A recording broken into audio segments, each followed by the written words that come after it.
You are listening to the Hiking Radio Network, where we talk the walk with shows by hikers, about hikers, for everybody.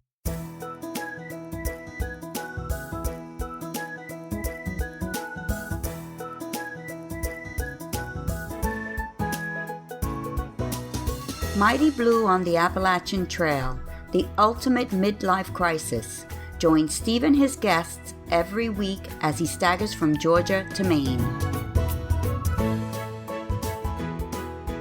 Hey guys, good to be back with you again for episode number 479 of the podcast, Mighty Blue on the Appalachian Trail, the ultimate midlife crisis. I'm your host, Steve Adams, and for reasons I'll tell you later, I'm rushing to get this finished on Tuesday for publication on Thursday. Wednesday is normally podcast day for me when I put the shows together, but I've got a special treat coming up tomorrow that means I had to try to get it done by Tuesday afternoon.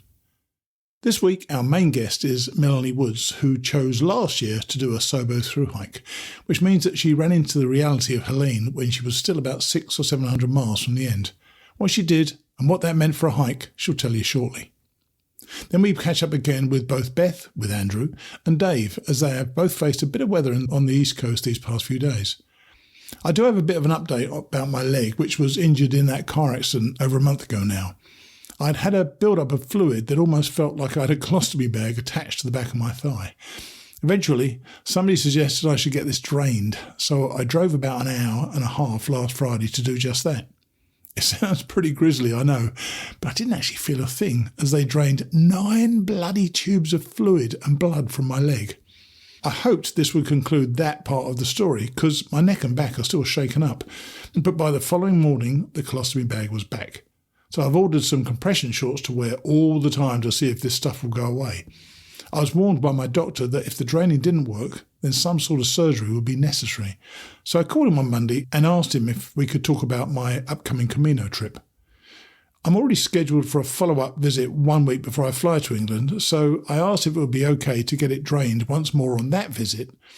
I'd be wearing these compression shorts and I wanted to know if it would damage the injury any further if I went on the hike, then had surgery on my return. I interpreted his response as that should work, so I'm going to go with that. Things may change in the interim, but I'm still on schedule to go to Spain. Woohoo! Now, let's meet Melanie Wood, the exotically named Aphrodite. I've got a guest today who experienced something we haven't actually discussed before here on the podcast. This is Melanie Wood, or Aphrodite. Hey, Melanie, thanks for coming on the show. Thanks for having me, Steve. Nice to meet you. Nice to meet you too. And your hike last year is a first for us. You did a SOBO thru-hike of the Appalachian Trail in 2024. And the unique part of this is that you were on the trail when Helene came through. We're going to find out what happened and what you did a little later. But first, let's find out a little bit more about you and why you were out there in the first place. Have you always been a hiker? I grew up tromping around a mountainside on a farm, so outdoors was always really important to me. And then off and on, I would get into hiking and then fall away from it, and then get into hiking and then fall away from it a little bit. And it was really after COVID hit that I started to go back outside more frequently. I was trading those dinner invitations with friends for what summit can I climb this weekend. Oh, really? Wow. Mm-hmm. So what was appealing at that stage? What was appealing to you? As day hikes, or were you doing longer sections? What were you doing? I was doing day hikes. So my first goals were to try to get all of the Catskills Mountains done and then all of the Adirondack Mountains done in New York State. Right. And it just then turned into, okay, now what's another challenge? Well, there's a fire tower challenge. So I'll get all of the fire towers in.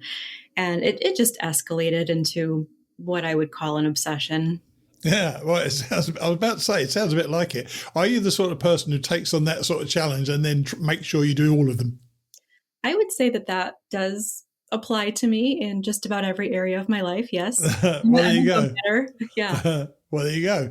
And so why did you think that the Appalachian Trail was something that you were prepared to put your life on hold for, I don't know, 6 months normally? Well, believe it or not, I planned for the Appalachian Trail for about 3 years, but I can't say that I ever felt ready to put my life on hold. I don't think that feeling ever came. So you did know that was going to happen though, didn't you? I did know. along with all of the preemptive hiking, I was also reading books about other hikers. So their inspiring stories, their tales of how the trail changes you kind of prompted me into saying, well, maybe the Appalachian Trail is what's next. And then Did you want changing? Did I want change? Yeah. Yeah. So COVID was hard on me. I was a small business owner. And there was also something we don't have to get into at all on this podcast, but there was a lot of political divide happening where I got to see bunches. You could have gone. I could have gone away for 10 years for that. Yeah. So I just did not like how I was experiencing human nature at that point. And I decided that I kind of needed to get away from it all and said, well, how do I do that? Because I own a business and I have a teenage son, and I was in and out of relationships at the time that I decided that, but then I entered into a relationship that felt very stable and very loving. And, how do I tell this man that, well, you can unconditionally love me by letting me go away for 6 months at the beginning of our relationship. So hang on. How long after you met him did you ask him? And secondly, how did he take it? Don't you like me? Well, Jeff and I knew each other from years and years before. We actually met in 2015. So we were friends before, drifted apart, didn't see each other for a long time, and then became friends again. Before it turned into anything romantic. So right. He wanted to be supportive. He coined the phrase hard yes, and just wanted to know how he could show up. But I don't think that he knew what he was in for in being a support person for something like that. I don't think you knew what you were in for either. I don't think anybody really knows what it's like until they actually get out there, do they? That's truth. That is the truth.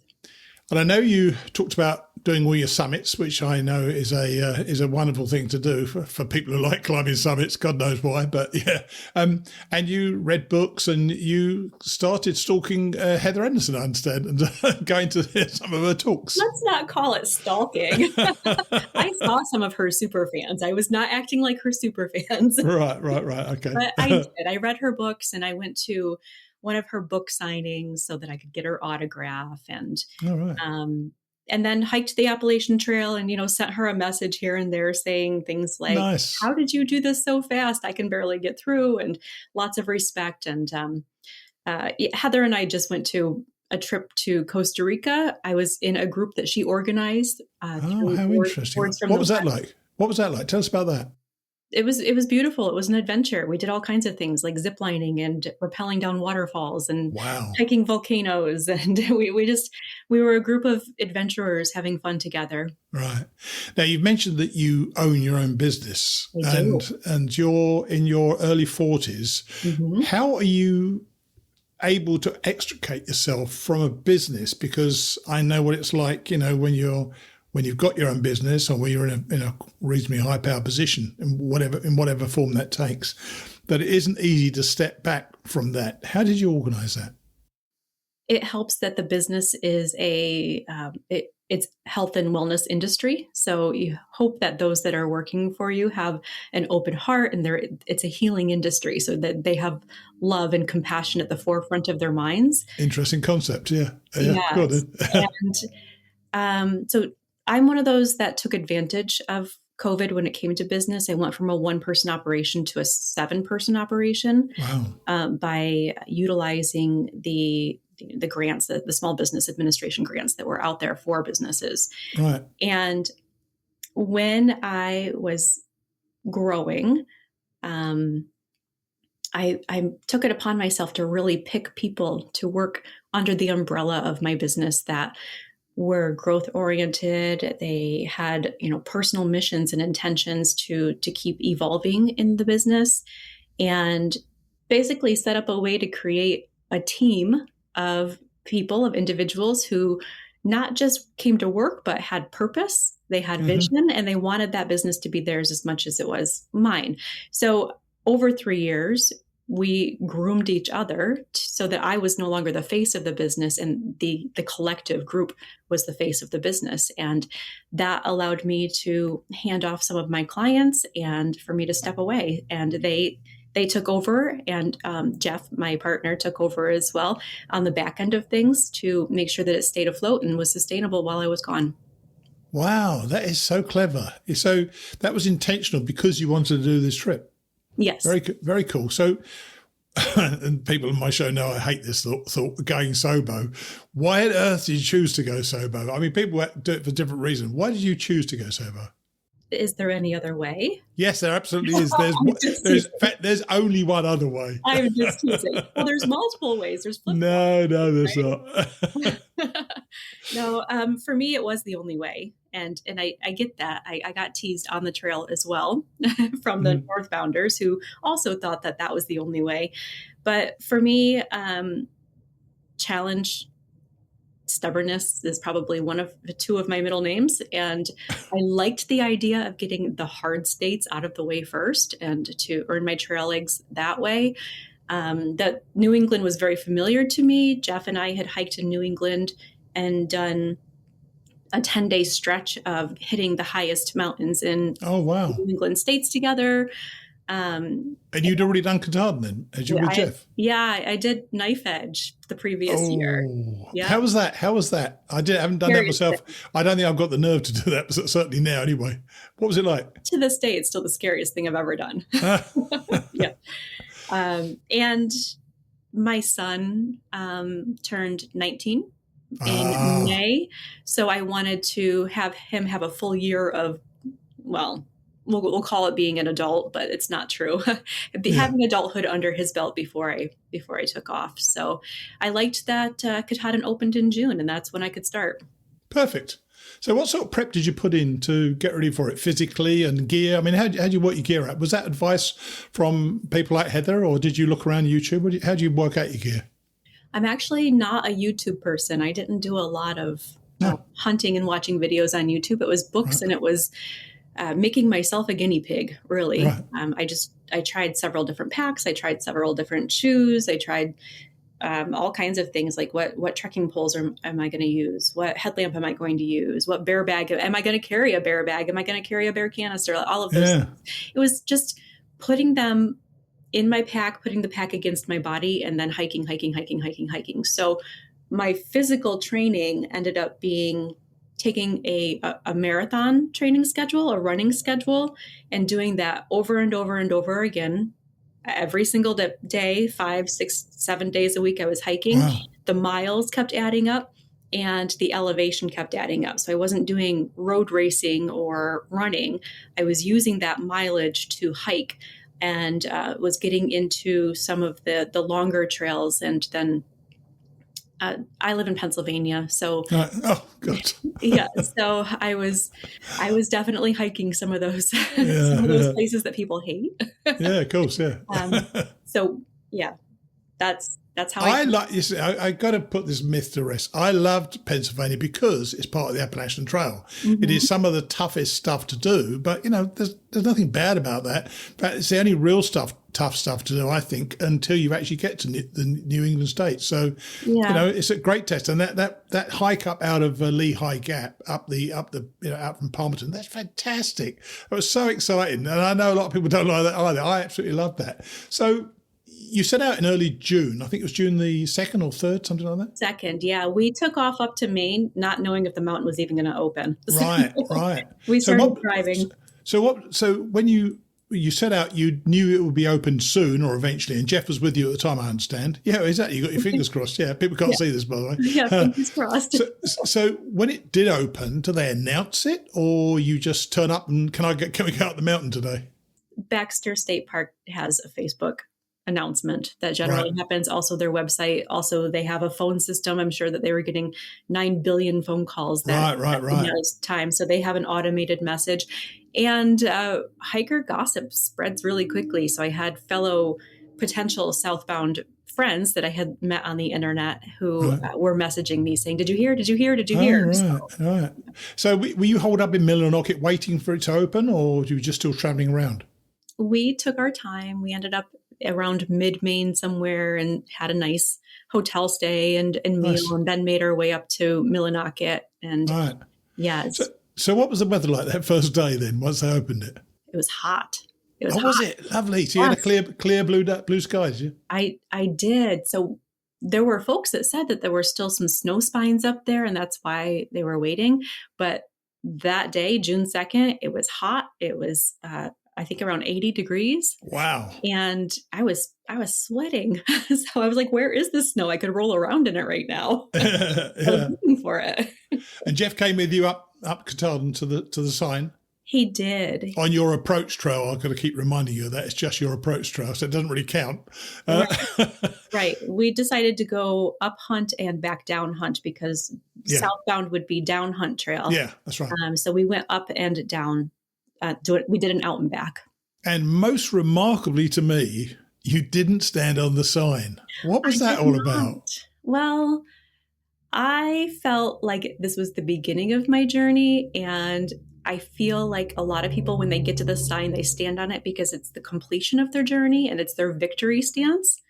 And I was just beginning. So I touched the sign, I said hello to it, and I took a flying leap, like I was taking a leap of faith in it.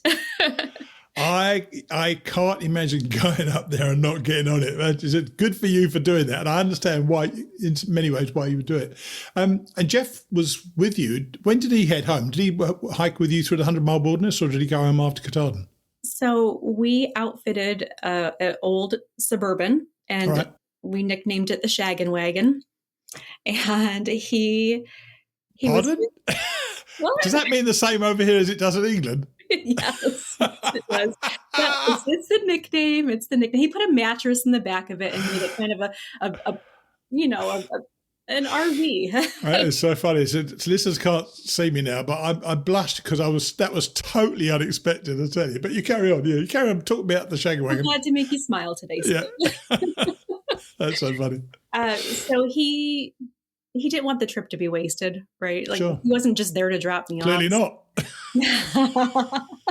He hiked with me and then let me go for a couple of days to get used to the trail. And he met me in around Joe Mary Campground. Yep. So he was navigating all of those back logging roads. That's tough. With the Shaggin' Wagon. So it was bouncing all over the place. Got it. In more than one way, apparently. As blushing here. Yeah, at least you got the decency to blush now as well. Yeah, so there's actually a really funny story. When he picked me up around Joe Mary Campground, he had rented a campsite so that we could have a nice stay in the campsite and take showers and get food. Sure. And he just, he needed to make sure that I was alive and unbruised and count all of my bug bites and all of that. When the campsite was just opening in June, it wasn't their peak season yet. So not everything was turned on. So we get in there. We put quarters in the little machine to turn the showers on and nothing happens. So that shower that we were looking forward to so much never happened. We found jugs of water and we filled those up with cold water and we were pouring jugs of water over each other's head to get the shower. And in the book that I'm writing, I described that as, for the first time, my jugs got washed with jugs. Nice. This is developing in a way I wasn't quite expecting it to, but let's carry on with this. So Jeff but Jeff eventually left to go home. Yes. And you carried on through the hump. Did he leave you after that, or did he carry on following you after that? It was shortly after that. I think he stayed one more day. There was one more campsite. And I finished out the 100-mile wilderness by myself. Right. So how did it feel saying goodbye to him? Did you feel confident then? I had confidence in myself, but that didn't make the goodbye any easier. We have a really strong bond, and it's hard to leave somebody, especially when you know how supportive they are of you. This is a sacrifice on his part as much as it was mine. Yeah. And the day that we left, he was parked on the road and waited there with his hands in his pockets, and I had to walk up the trail, out of view. And I looked behind and saw him still standing there, and he was, trying to hold it together for me, but I could tell that he had a lot of emotion happening in his face. He was losing his composure. And that made me start to tear up and to cry. And of course it did. As soon as I turned around and got out of view from him, I promptly fell into a mud puddle. So splat. I tripped over a root because my tears were obscuring my vision. And I fell flat on my face. And I'm like, oh my goodness, thank goodness he did not see that because he would have been running up the trail. Oh, dear. So it was a very hard moment. I'm sure. Funny enough, I think a lot of people don't realize this. They know they're leaving their partner, they know they're leaving, husband, wife, daughter, whatever. And yet at the same time, when you actually do it, it's incredibly emotional moment when you actually have to say goodbye to somebody, isn't it? So I'm glad you fell in the puddle, as you say, after you actually said goodbye. And one of the things that I'd always considered about going southbound is that those two final states are so packed with iconic, dramatic spots that I think I'd worry about the remainder being a bit of a letdown. How did you view it at the time? Did you think, I want to get this tough stuff out of the way and the rest will be a bit of a stroll, or how did you feel about it? So remember that I came from being able to hike 25, 27 miles, 28 miles in a day and call it good and be like, yep, all right, well, that was nice. I'm going to bed now. And when I was in Maine and New Hampshire, because of the way that the terrain is, I was cut short. I was only doing 5-6 miles a day. And get this, it was 92 degrees in June in Maine. Wow. That is unheard of. So we were having these massive heat waves that were making it really hard to hike through the day. So I would have to get up really early in the morning. So when I got through Maine and New Hampshire, I absolutely did not feel a letdown. I was so relieved to get through those states because I really wanted to fly. Like I'm used to being able to just fly. I'm ultra marathon training right now. So wow. Yeah. Well, you did say to me when we spoke before that you were ready to fly. So what does flying entail? Does that mean doing these long days? You get up early, hike late, or do you just try to put in as many miles as you can during the day? It's less about the number and more about being able to move effortlessly.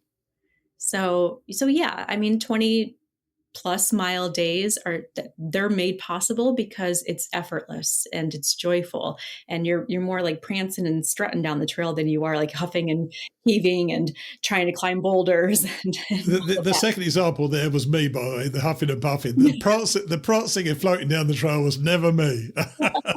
I can guarantee you that. So Now, tell us about a couple of things that happened, one of which was most of us have a pretty relaxed Kennebec crossing on the canoe, which is kind of lovely as well. But you had some rather unusual company, didn't you? Tell us about the Goshawk experience. Yes, the Goshawk. So before I tell you about the Goshawk, let me tell you that I had a really beautiful spiritual moment crossing the Kennebec on the canoe with this eagle that soared above. And I was like, oh, it's so beautiful. It's sunny. It's bright. It's shimmery. It's shiny. There's this eagle. It's going to be a perfect day. I just felt really in the zone because of that moment.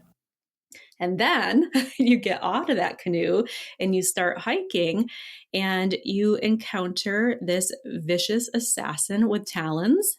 And so a goshawk, a mother goshawk was protecting her nest. And it seemed through hiker gossip and hiker stories that every single hiker had, whether northbound or southbound, was encountering her. And she was on the prowl and on the attack. So she would let out this massive shriek. Wow. And she would swoop down. I mean, if you're a YouTube person, you can look it up on YouTube. There's bloody heads on YouTube because of this. Good Lord. I did not get hurt. I held my trekking poles up over my head in a cross. And I was like, I am not here to hurt your babies. I am just trying to get through here. I am not here to hurt your babies. And I scrambled to get away from her. And once I got to a clearing and out of the forest where she was in, I could look back and I could see her. And she was like a sentinel. She was standing there guarding the forest. Oh my gosh. She was one with no mercy whatsoever. Good for her. Protecting baby. Nothing wrong with that. And one of the animals that we all want to see, or most of us do anyway, in the north, is a moose. And preferably somewhere away, probably in a lake, so it can't get you. Yours was a little bit more intimate, wasn't it? So I actually I saw 7 moose in Maine and New Hampshire. And nice. I know that that's rare. Like usually people don't see that many moose. But there were 2 moose encounters that stand out. The first was a juvenile moose, a little baby who I caught on the trail, and he's like, oh, perked his ears up. What is this? He wanted to know what kind of creature I was. And he starts just bounding toward me. La, la, da, da, da. I'm going to come towards you. I'm going to be friends with you. You're my new best friend. And I said, no, wait, stop. I'm trying to like put my pack in front of me. I'm trying to use my trekking poles again. And I'm like, your mom is not going to like this at all. Do not come any closer. Wherever she is. Wherever she is. I never saw her. So eventually I just stepped off the trail and I got behind a tree and just waited it out. I hoped he would go away. And he did finally go away. Maybe mom called him. I don't know. But that was scary. That was scarier than the other encounter because I didn't want to be blindsided by a mother moose. It was kind of neat that this little character wanted to be friends. Sure. Yeah. Quite right too. Yeah. Now, I gave 2 people their trail names in 2014, but none in 2019. And you actually named somebody as well. And you know what, by the way, I think it's a great thing to name somebody. It's even greater to find out that they've adopted the name a few days later that you gave them. So who did you give a name to?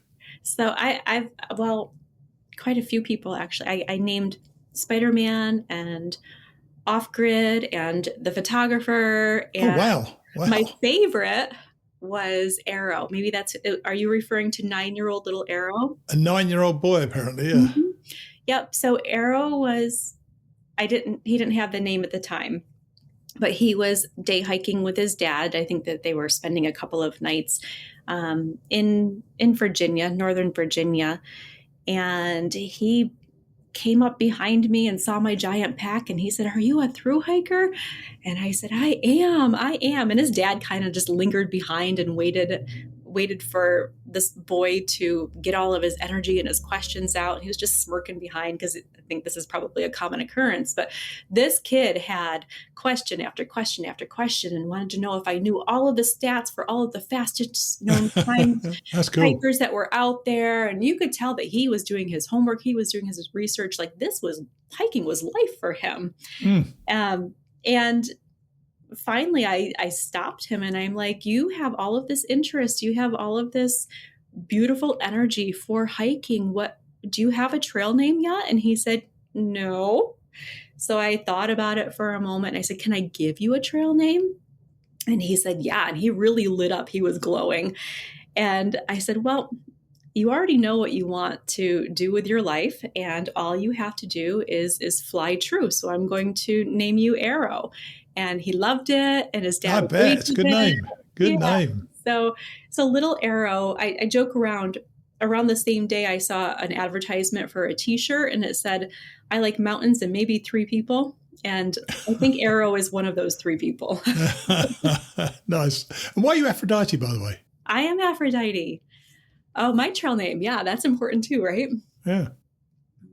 So in the 100-mile wilderness, a northbounder named Freedom Fighter, it was a Greek man, called out with this very beautiful accent. He said, hello, human. So I called that back, hello, human. And we actually ended up standing and talking for what felt like a very long time, but was probably only 2 or 3 minutes. Sure. And it always feels like that out there, it always feels like that, but yeah, time is different out there. And we talked about how beautiful Maine was and how it's different to have access to nature in the United States than it is in Greece. He was a Greek man. Sure. And he talked about even when it feels like there's so much oppression or divide in our country or any of those many, many things that we have to complain about in the United States, there's still freedoms that exist that don't exist in other countries. And he talked about how his mother and his grandmother were always in fear of losing their home. And his grandmother actually did lose their home because military would come and just take it. And that's it. Sure. So thus his name is Freedom Fighter. And we talked about our experiences on the Appalachian Trail so far. And at one point he looked at me. I still have them on. You can see them, but our audience can't. I have pearl earrings on. He looked at my pearl earrings and he looked at my blue eyes and he said, well, in my country, with your pearl earrings and your blue eyes and your love that just pours out of you for nature, I would call you Aphrodite. That has got to be the coolest pickup line ever. He was cute. He was cute. That's funny. No, it was so genuine and so pure and so lovely. Like it had nothing to do with Aphrodite as most people know it. It was very all about embracing beauty and love on the trail. Sure, I totally get that. Now, Hurricane Helene made landfall in my state, Florida, on September the 26th last year. And at that time, there was certainly talk of it pushing strongly north. When did you become aware, when you're on the trail, and where were you, by the way, that there may be an issue? Yeah, so I was around McAfee Knob area, right, when the rain really started. The torrential rain was, oh my gosh, like just around Blue Ridge Parkway, I'm going to say. And I had to get off trail because I was slipping and sliding and slogging through the trails were just covered with water. So I ended up holing up in a bed and breakfast for a day or so.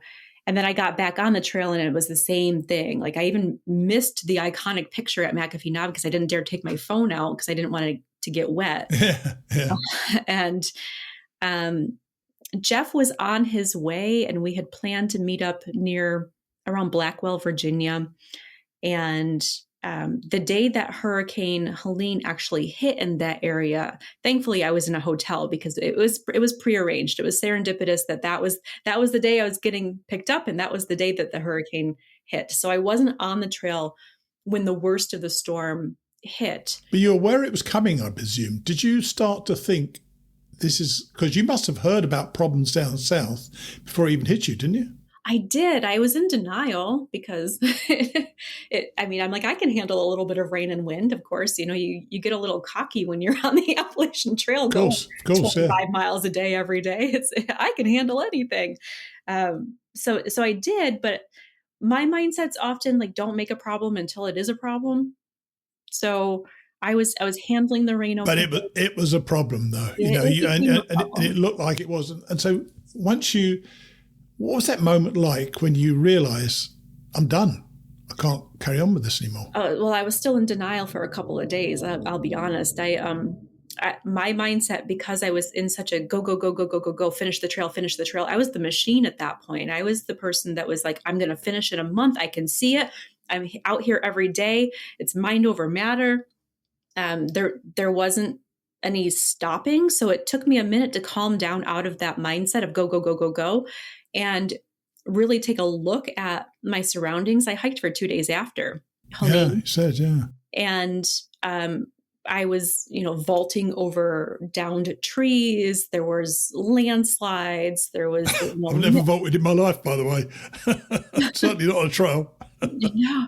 I wish that I had a chainsaw to do a little bit of helping because it took a lot. And, the streams and the creeks, that you couldn't cross them. Jeff was there to help me out.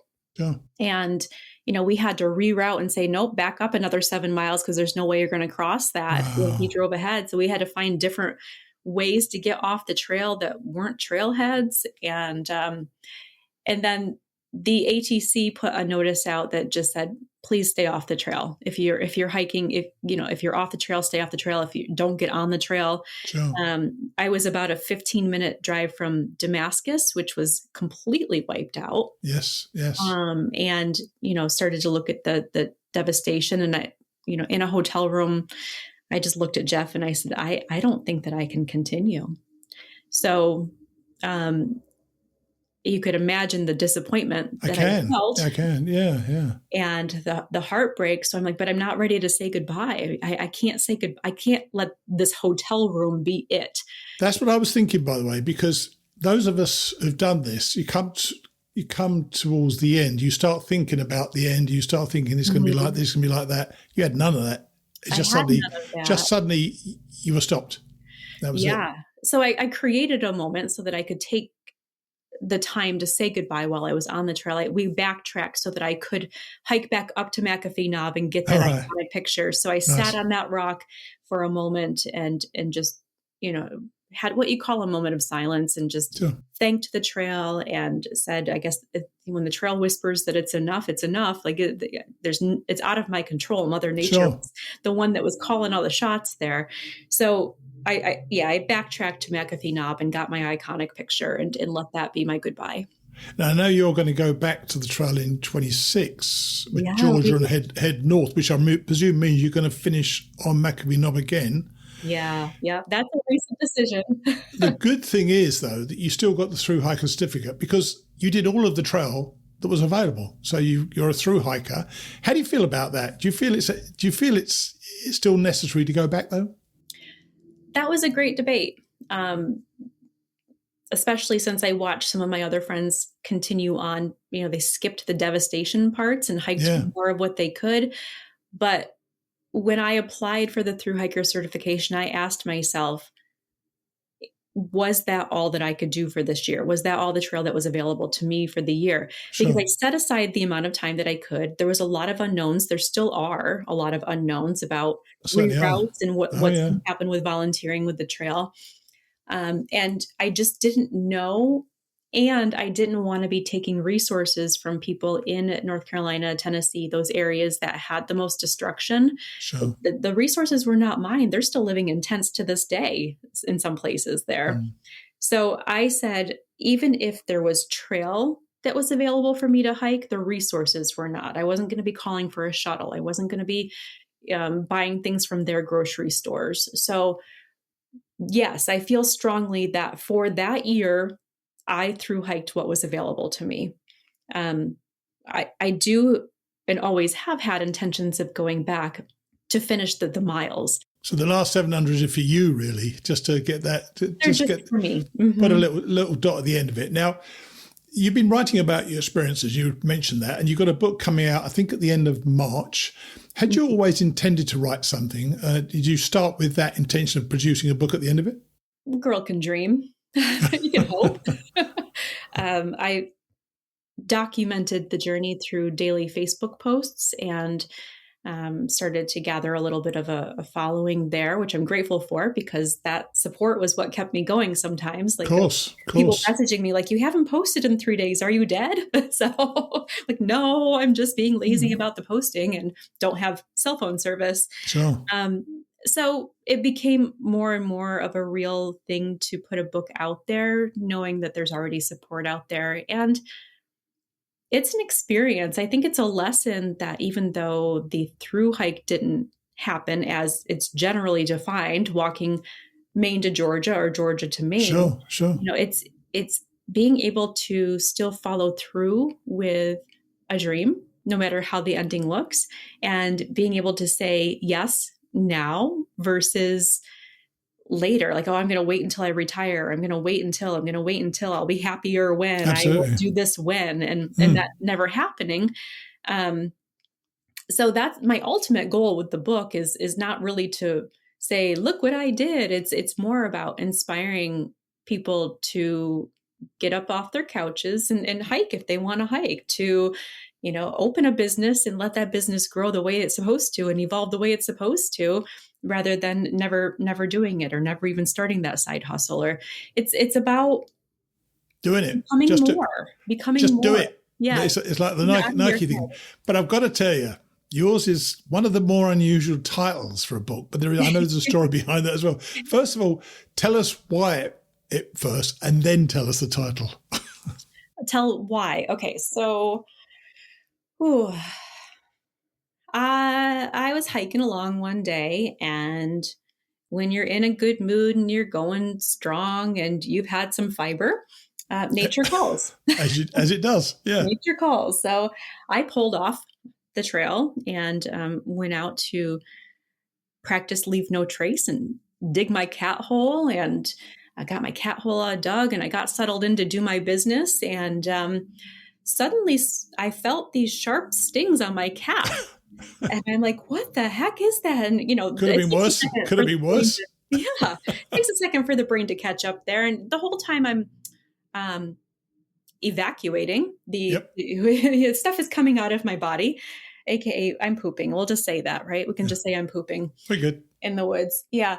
And I finally, it registered that these were bees that were stinging me. So I knew I had to get out of Wow. there. I disturbed a ground bee nest and I jumped up. My pants are still down around my ankles. I'm grabbing my pack. I'm still pooping and I'm trying to run away from that area doing this dance. And I did get away. I only had an injury to my calf and to my ego at that point. I'm so glad nobody saw me because that would have been a really bad opportunity for a trail name. Yeah, you might not be an Aphrodite after that. No, that's no longer. There's no dignity. There's no goddess there. There's nothing there. So I got away, and then once I got cleaned up and I got my pants pulled back up, I called Jeff to tell him what had happened, and he had the nerve to laugh at me. Quite right too, by the way. Yeah, you're right. Yeah. And he then said, well, we have a new golden rule for Appalachian Trail. And that golden rule is thou shalt not shed on bees. So he actually coined the term, and that is the title of the book, Thou Shalt Not Shed on Bees and Other Lessons from the Appalachian Trail. Nice. Very nice. Did you find it easy, by the way, to get started with the book? Because I know when I came back in 2014, it took me about 3 or 4 months before I could even sit down and focus myself on writing the book. Or did you get straight to it? Because, it's not been that long since you finished. Right. Yep. I had help too. I definitely had some good women in my life that kept me going with some deadlines and organizing and, nice. And things like that. But yep, I got to it right away, mostly because we already talked about how abrupt my ending to the trail was. So I kind of needed a focus, and I needed to have a project or to have something to help me transition back into home. Yeah. So I was writing and I was trying to start another small business, but that was not something that was meant to be, because I was, trying to do too many things all at once when I got home and still recover. Sure. You don't feel the pain in your body that you have on the trail until you get home. Until you stop. You're right. Until you stop, right? So I discovered I do have nerve damage in my feet and in my legs. And, I do have this back. Oh, my hips definitely shifted from the pack. And so I was feeling all these new yucky sensations in my body, saying, where was that? I was just a machine. How am I stopped now? And so the writing really helped me come to terms with admitting that I had some depression post-trail, maybe some PTSD from the trail and how it ended, because it wasn't in my control, and it was devastating, not just for me, but for all of the communities and the other hikers that were not able to continue. Absolutely, yeah. So it was my way of kind of settling in with a focus to help through all of that. I think it's a very, very important thing to do. You've got to do something after this. You can't just sit there. I just sat there for like a lump on a log for about four months, and I was terrible. I hated myself for it. So I'm glad when I got started, so I'm sure you were as well. And did writing the book make you want another great adventure, or is the AT going to be it for you? At first, because I was feeling pain, I told myself, I never have to do anything that big again to feel. Of course, we all do that. And now I'm, like I said, I'm training to run an ultra marathon, and I have plans to hike the Portugal Camino this year, and of course go back and hike the 700 miles that are remaining next year in 2026. And it'll snowball from there. I'm already saying, Jeff, what would it be like to buy an RV? We'll retire the Shag and Wagon because it served its purpose already, and we'll buy an RV, a true RV, and hike all 50 of the highest summits in the United States, one for every state, and write a book about that. So there's all kinds of dreams on the horizon. Some of them will come true, some of them won't, but I definitely have that hiking addiction spark alive again. I'm sure you do. And I know that you've talked about to me of going on tour with the book. What form is that going to take? Oh, right now it's, rotaries and local libraries, and nice. It's still in the beginning planning process at the time of this podcast when we're doing the recording. But I have a couple of I have New York, Pennsylvania, and Ohio booked right now. So how about all that? Around my little home state, and I'm open to it getting bigger. So if there's anybody that would like to have me come and speak at an event that they're having, or if there's any outfitters, or I'm open to anything. It's really not about the book, right? It's the connections that we're making and how Absolutely. we can inspire people to follow their own dreams. Well, look, we're going to add all your links to the show notes anyway, including the book. And I know those links aren't ready yet, but by the time this comes out, hopefully they will be. And I wish you well with both the book and when you get back on trail next year. So I appreciate you coming on and sharing your story with us. Thank you so much. It's been a pleasure. And thank you for reminding me of all the good things about the trail and helping me laugh today. Cool. All right. Take it easy. Okay. Bye. Bye. Nice lady. And I love that she's still recognised as a thru-hiker because she hiked the trail that was available. Quite right too.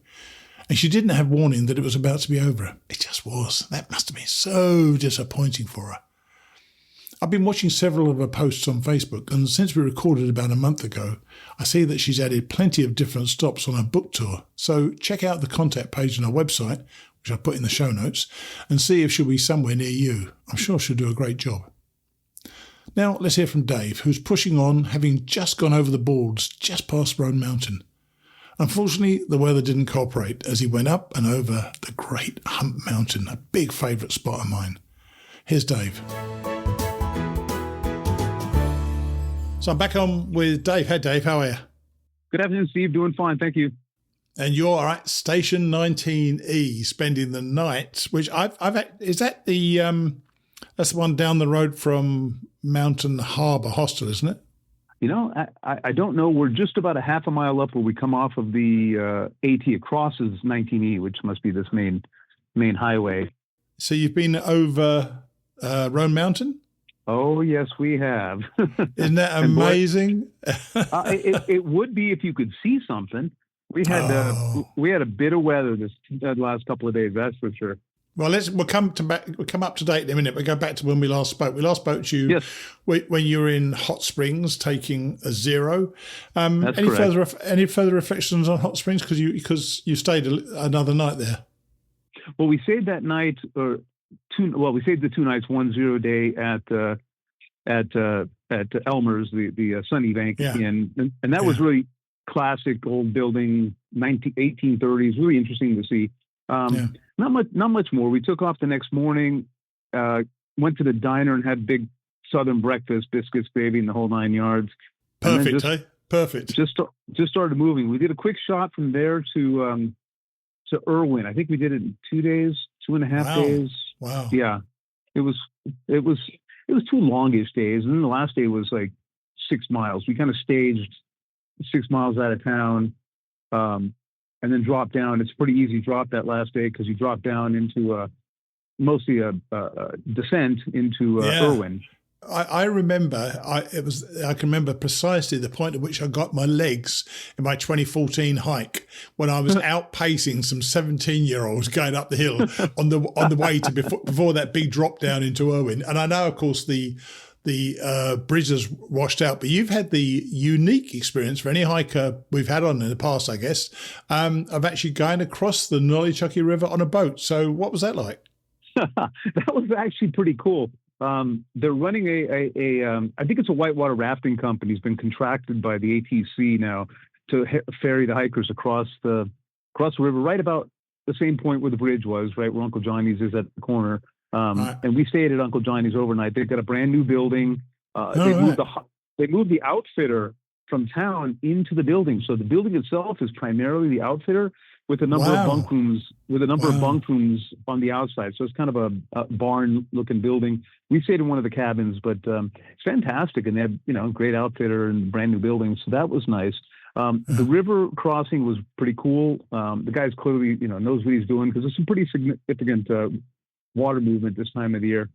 So that was pretty cool. I even gave the ferry boat driver a name, which, I think he needed a name as well. So I gave him one. He's Chiron, the mythological ferryman that takes you across the river Styx into the underworld, right? So he actually really appreciated that. So you're still with your crew? It's about a 4 to 5 person crew, more or less the same people. We've got I think I haven't mentioned Old Spice, who's slightly older than me, and Sad Soup, which gets his, if you actually think about it, you could probably figure out why he's Sad Soup. He's a cold soaker, and everything he looks like like a sad old soup out of a can. Is he enjoying cold? Is he enjoying cold soaking? Do you know? I don't know. He does. He doesn't. I love. He's a great guy. I never see him eating with a whole lot of gusto, though. He's just kind of spooning the gruel out of your Talenti jar. But he seems okay with it. He doesn't have any qualms. I mean, of course, he eats lunch with the rest of us, boy, when we get burgers and beers, right? Yeah. So you left Irwin on Saturday, and you said it's been a rough couple of days, and Saturday was hot and humid. Yeah. But then you've had a bit of rain since then. So tell us what it's been like then. Well, it's the trail kind of giving and taking everything all at once. Saturday we left, and it was a steep climb straight out of Irwin for most of the morning, and it was just hot. And there's been enough moisture in the air, enough humidity, rain, that it was just pushing the moisture into the air. So it's Saturday, one of those days when you were looking for water, you were drinking as much as you could. It was as hot and humid as you might expect. Not high temps, but certainly into the 70s, and it felt warmer. By Sunday then, though, the temps dropped and we started getting a little bit of rain, but it was okay. It was just smattering of rain, nothing that really got too significantly wet. And then yesterday it just started dumping, and we spent the whole day just being pelted and pounded by rain. And as it goes, we reached the kind of tent site area we were considering staying, and it kind of let up. So it was good. So evening was just kind of light showers, but the temperatures were dropping. Right. And by this morning, everything was frozen over. Ice everywhere. Everything was frozen. The bags were frozen. I hang my bag. The ropes that hold the bag were frozen. I couldn't eat this morning. I couldn't get the bag open. My tent was frozen enough that I couldn't get it properly rolled up and into its bag. So I just strapped it to the top. Lord. It's terrible. The Y straps. It was one of those nights, because the problem is you're working with your stuff and your hands are freezing, and then your fingers are getting numb, so it makes you that less capable of dealing with your stuff, like trying to undo a frozen knot or frozen shoelaces. Has the gear worked out for you as far as the weather's concerned? Because that's if the tent itself is frozen, then it's pretty damn cold in there. So how are you coping with that? Well, from a sleep system, warm, 100% perfect. I am not cold at night at all. Excellent. So that's a great start point. Everything else, nothing stays dry. I swear, bags inside of bags with plastic bags inside of plastic bags, and they're still wet on the inside. So where is this water coming from? How does it get into double sealed bags? It's just crazy. I don't get it. I mean, it's like some water god keeps opening my bag and dumping stuff inside. It's not like the stuff is soaking wet, but the inside of plastic bags have as much like moisture in them as the outside. So, aside from that, sort of managing the moisture, temps are, in the sleeping bag and all that are fantastic, no problem. So it's kind of a mixed bag. I mean, today it started icy cold. We can talk about Roan Mountain shortly, but right now it's clear and sunny. It's cool, but I've got some stuff laid out and the tent's hanging and clothes are in the laundry. So you kind of just, did a hot shower and you start all over again. That's right, yeah. And stopping, I used to stop during the day if things were wet and I'd take out and it suddenly got sunny. I'd stop and just take my tent out and just let it dry off. And in the sun it dries off so fast, doesn't it? Yeah, no opportunity today. And we dropped once we finally dropped down out of the mountain, headed started down. We were on the lee side of the wind, so at least it wasn't as cold. But it didn't clear up until probably noon or 1 o'clock, and by the time we got here, so there was no need or opportunity to try to dry out. But it was, like I said, it's been a mixed bag. But you had that endless climb up Roan Mountain. Did you come off? Did you come off and go to the shelter, or have they closed the shelter now? It's closed. There's nothing up there. That was the Roan High Knob shelter. That's right. It's gone now, is it? Yeah. Well, it's either. I think it's been demolished already. So. Nothing up there. It's a shame. And it is a shame. We also missed the Over Mountain shelter, which is now gone. Which is a shame. we got to pass the leaving North Carolina. By the way, just so you know, just as a bit of aside, and the people who've done this and have been to the Over Mountain Shelter will know that was the best privy view on the entire Appalachian Trail. You can sit there with the door open with this fantastic view across the valley. It was lovely. I'm sorry I missed it. It was one of those kind of red. It's the red kind of big red barn shelter. That's right. Yeah. I've seen it in pictures and all that, and I somewhere I knew it had been destroyed, and but then you don't pay attention. All of a sudden, you're like, "Oh, there's the Over Mountain Shelter, marker or whatever." But there's still a plaque, that there's something about it because it describes the Over Mountain.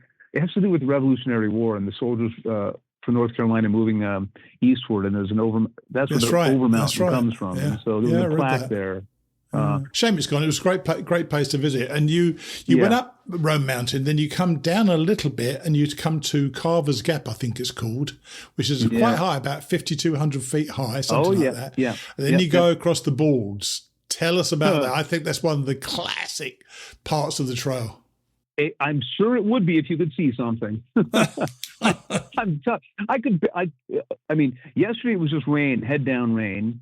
So some of the balls, and then we stopped at a tent site about 7 miles south of this 19E, froze overnight, and then climbed the last bit of balls, and I couldn't tell when it was going to end. You'd see kind of, sort of in front of you, then you think you're reaching kind of the top, and then all of a sudden it just more. I mean, you couldn't tell. There was no views. Today was the worst morning, starting with the ice and all that, and then driving winds. We're talking the temperature itself was in the mid 20s, and the wind chill was I'd read in last night what they were expecting, but it was easily in the single digits with wind chills.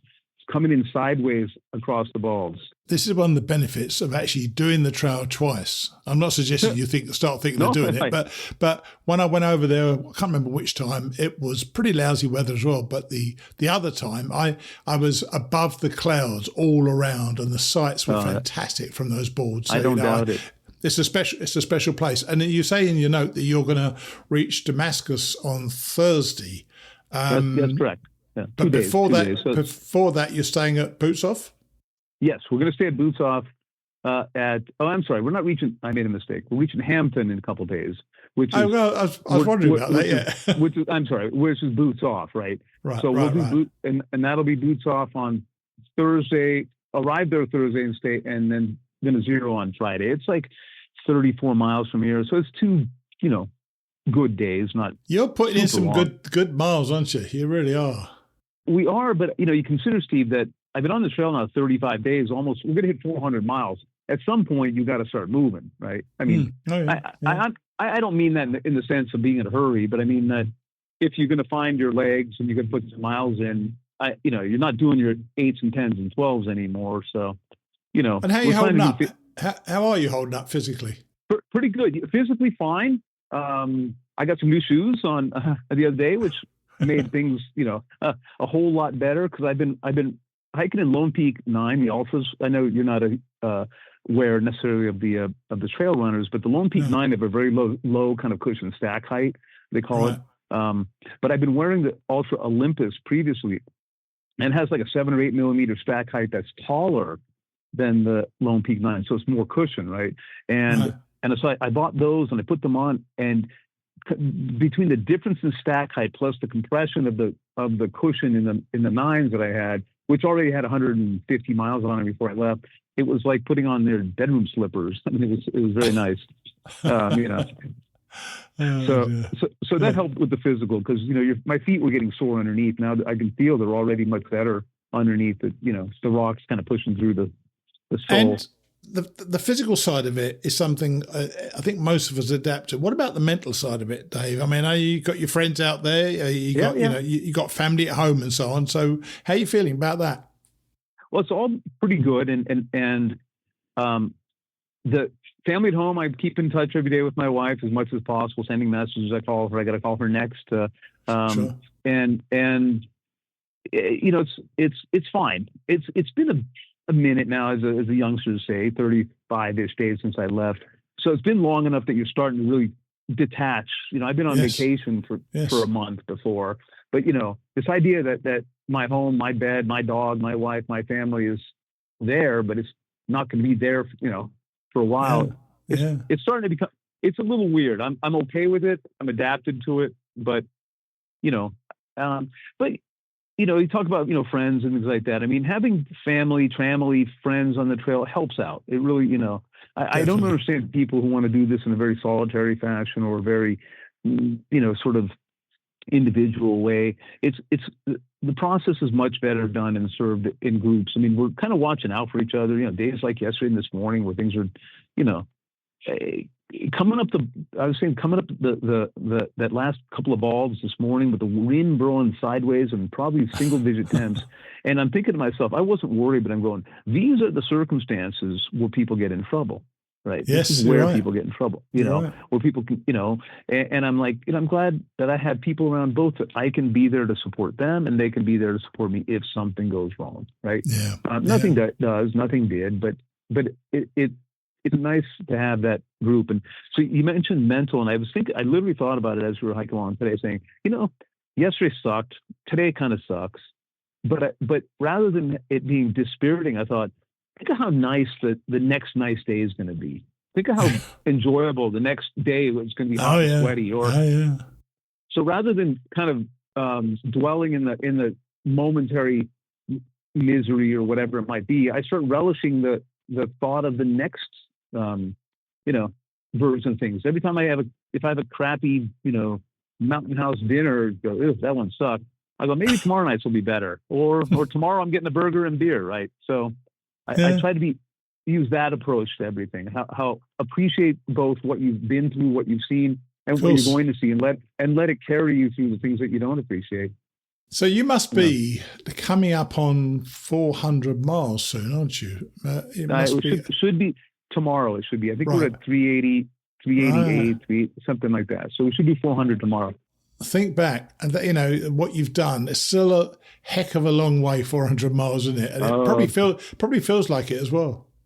Yeah, and then you subtract it from 2,197.4, and you go, oh man, exactly. Don't do that. Well, look, great to hear that you're well. I'm glad we were able to record because this is I needed to get this done today because I've got the joys of a colonoscopy tomorrow. So wish me well. I don't relish the experience, so good luck with that. I hope your leg's healing up okay. Also, I mean that's that's a whole other thing. Concerning that's a whole other thing. How's your Camino looking? Well, I'm hopeful. Is all I can say. I'm pretty sure I'm going to do it now. I'm actually going to explain it in off this recording, but but yeah. So there you go. Good to see you. Good to hear you. You sound well, which is great, and you seem to have the right practical approach to it, which is always important. So enjoy the rest of the week, and I'll speak to you next week. Okay. All right. Thank you, Steve. All right, man. Bye. All right. Bye. What a shame to have missed the views on Hunt Mountain. He's getting quite philosophical, isn't he? Working through missing his family and embracing the suck, as he should. As I mentioned in our chat, the reason for my haste today is that Wednesday I stupidly scheduled a colonoscopy. As I'm recording this, I'm literally 3 minutes away, oh God, from the first laxative, an hour away from the dreaded powdered laxative. Bloody nightmare. Now, let's catch up with Beth and Andrew, who are staying where I stayed in 2014. It was a good memory for me. Here they are. So we're back on with Beth and Andrew. Hey guys, good morning. How are you? Good morning. Good morning. Now it's pretty early on a Monday morning, and you're now a week into it. What's your overall impression so far for the two of you? Are you because you send me notes every day, Beth, which I really appreciate, and you said you finished yesterday's note with boring day. So how has that been? How has it been generally? Oh, generally, I think it's been good. We've kind of been platinum blazing in a way. We've done some slack packing, which has really helped, get us into the kind of grind of things. Sure. And especially because Jen and Janelle have been here, that's been awesome because they've always had food for us if we've, been able to get connected with those guys. And Yeah, it's been good. So you did slack packed over Blood Mountain, which is the brightest thing of ever to do, because it's the first. It's obviously the first big mountain you come to, and I know I've mentioned this in the podcast before, but to me it seemed endless because there are all these false summits. You go around another corner, you think you're at the top, and you're not, and then suddenly you actually are. But the thing about Blood Mountain for me is the downside, especially straight after the top. And you said it was very wet then as well. So how did you make it down? Just one step at a time. There's all those giant rocks too, so you just had to be careful. And it was raining, so it was kind of slippery going down.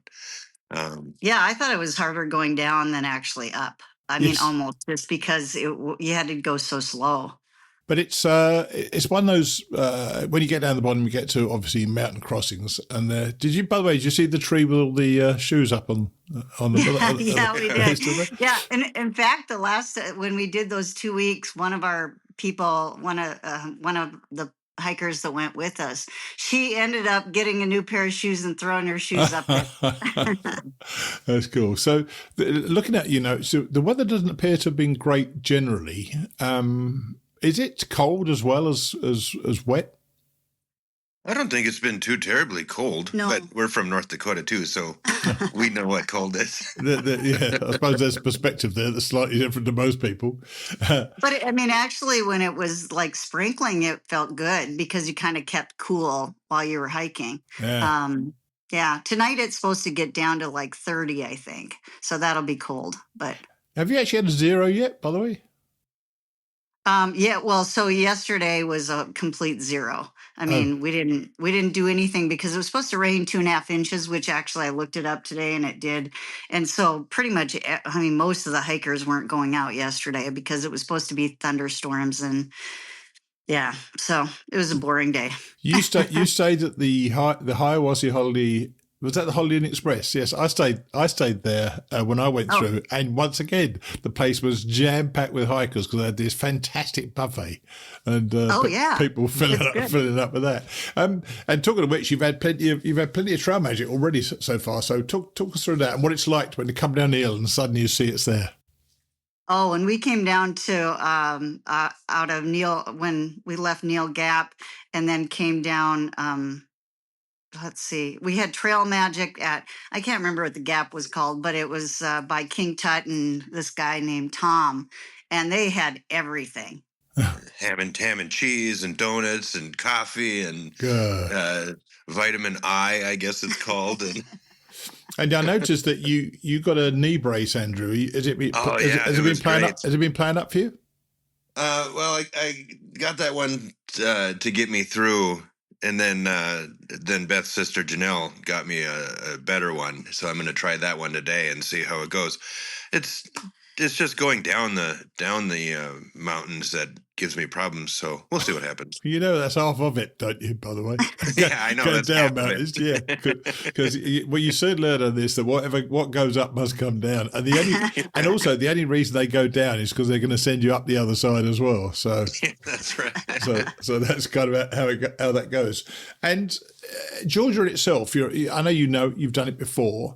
Is this how you remembered it? Is the physicality how you remembered it when you first went? I think so. It's the erosion hasn't changed that much. in what way? No, it hasn't. It hasn't changed. Yeah. All right. Okay. Yeah. It's kind of the way we remembered it. And you did I know you slack packed yesterday or day before, day six it was. You slack packed from Unicoi to Ditts Creek, which is nearly 17 miles. That's a heck of a lot with a lot of descent, a lot of ascent. You starting to feel it because going too fast too early, I know I always say it knocks so many people off the trail. So I'm just wondering how you're coping with it. It was a long day. I mean, because it was almost 5,000 ascent and 5,000 descent. And man, it was a long day, but we just kind of took our time. And I think actually it went pretty well. Yeah, took a break when we got tired or hungry or thirsty or whatever and just sat and rested and took our time. This isn't a race, so there's no rush. No, It isn't a race, is the understatement of the year, by the way. Good. So do you know what mile you're at now then? I think we're at 69. All right. And you heading out today? Yeah, so we'll start at Dix Creek today, and then hopefully get to Muskrat Shelter or something like that.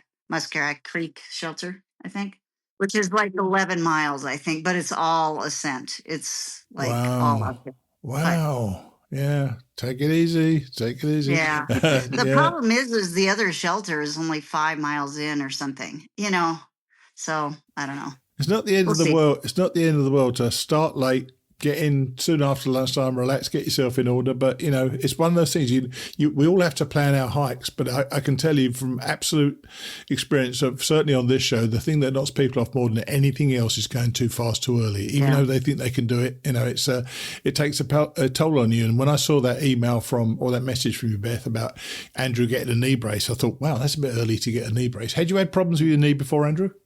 I do Ironman races and stuff like that, and it kind of hurts going through those. But once I stop doing what I'm doing, then the pain goes away.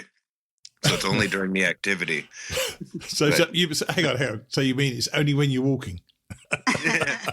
Walking down. You've got the concept of what a thru hike is, haven't you? Oh, dear, that's funny. So, do you find your partnership, as walkers, how is that developing? Because this is the thing you're going to have to put up with each other for about 6 months. Who do you walk together? Do you walk apart? What do you do? We walk together, and we had one guy, Andrew from Alaska, that joined us, and that was probably a good little break for poor Andrew, my Andrew. What? And now, why do you mean that? And is she right? And is she right, Andrew? Somebody else to talk to, and visit with. But don't you do that anyway with people? Aren't you hiking around other people anyway? And because we've been hiking with Flounder, and he's from Israel, and that's been really fun. But he's a little bit slower, so he usually takes off earlier, and then we usually meet up somewhere in between, and then meet up at the end. Now I understand, Andrew, you've been conferred a trail name. So what happened? Oh, yeah. Well, my trail name is Leader One. And nice. I've kind of had this trail name ever since I was a little kid. There was this back in the 80s when I was like 5 years old. There was this cartoon is kind of a knockoff of the Transformers. The Transformers cartoons is called the GoBots. All right. And the Optimus Prime of the GoBots was Leader One. And when I was a little kid, me and my mom would go hiking. And then whoever was in the front would be Leader One. So this is kind of a throwback to when I was a little kid hiking with my mom. Nice. Shout out, Mom. Yeah. I think that is very cool. And what about you, Beth? Has anybody given you a trail name? I'm still using Cheer. Oh, you are? Andrew went into Chat GPT and tried to get me a bunch of trail names that haven't exactly worked. So as for right now, I'm going still with Cheer that Chris gave me. Chris gave me. As soon as you start, it's funny actually, as soon as you start talking to somebody as Cheer, or as soon as you start talking to somebody as Leader One, they become that person. And it's not always the same as the person they think they present themselves as originally. I know a lot of my listeners don't even know I'm Steve. They know I'm Mighty. They know me as Mighty Blue, and I get referred to as Mighty Blue all the time. And Mighty Blue is a bit different to Steve. So you're a week in. You're coming up to the border. When's the border? Is it in about 2 days' time? No, I think it should be today in about 5 miles or something. Maybe. Right. Okay, so you'll be heading into your second state, and that's the thing. I think you'll appreciate that. You get one state down. You feel like you're really into it. Have you worked out a routine yet in terms of when you get to camp, what you do, or is that something you've already had nailed on in the past, Beth? No, I think just, setting up the tent right away. That's usually for me, unless it's really raining or something, then I'll, and then putting everything in there. Yeah, of course. And sorting it out and getting the pad blown up and things like that. I don't know. Just, I don't know that it's a routine. It's just, whatever looks, if you're really hungry, then eat first. Yeah, it does become a routine as you get though. So, what are you hanging your bags, or did you use one of those Ursacks? I have an Adotech, which is kind of like an Ursack, Right. but we hung our bags anyway. And you've seen no animals yet? And there was a bear box the first night, and then there was there were those hanging whatever, Yeah. those cables, yeah. That's the word. The hanging bit when you have to throw the rope over a tree limb is the most tiring thing you can do. Apart from blowing up your airbed, it is the second most tiring thing you can do at the end of a day. I know I used to almost collapse on the ground after I'd done it. I was completely finished. So look, great that you're still going forward, week into it, and we'll catch up again next week. All right? Keep the notes coming. All right? Okay. Right, thank Sounds you. good. Cheers then. Bye. Bye. Bye. They make a good team, I think. They've done this section before, so they knew what to expect, which must help some, I'd imagine. And of course, they still have a little help from friends, though they'll be on their own soon. It's about to get real. So, wish me luck, everybody.